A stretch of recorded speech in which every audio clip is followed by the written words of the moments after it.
سورہ توبہ قرآن کا 9واں سورہ اور آیت 119 اس کی نظروں کے سامنے سے گزرتی ہے، صفحہ عقل پر ایک سوال بڑھتا ہے، جنم لیتا ہے۔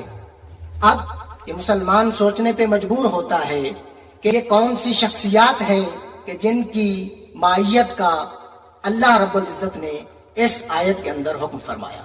ابو سعید خدری پیغمبر سے اس روایت کو نقل کرتے ہیں، التفت النبی الی اصحاب، پیغمبر نے اپنا رخ انور اصحاب کی جانب کیا اور فرمایا آتدرون فی من نزلت هذه الآیہ، اے میرے صحابہ کیا تم جانتے ہو کہ یہ جو آیت نازل ہوئی ہے یہ کن کے بارے میں نازل ہوئی ہے؟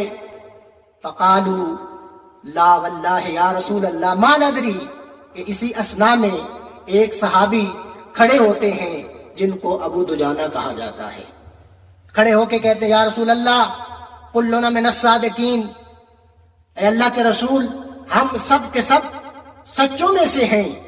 دعویٰ تو کر لیا، دلیل کیا ہے؟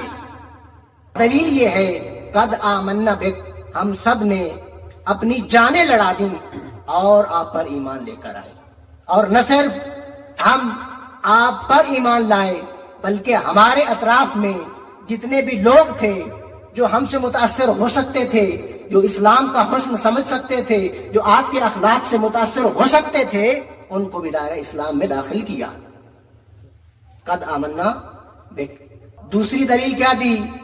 وصدقناک، یا رسول اللہ ہم نے اس زمانے میں آپ کی تصدیق کی، آپ کی رسالت کو مانا، آپ کی نبوت پہ ایمان لے کر آئے جب کفار و مشرکین آپ کو جھٹلا رہے تھے، آپ کی تکذیب کر رہے تھے۔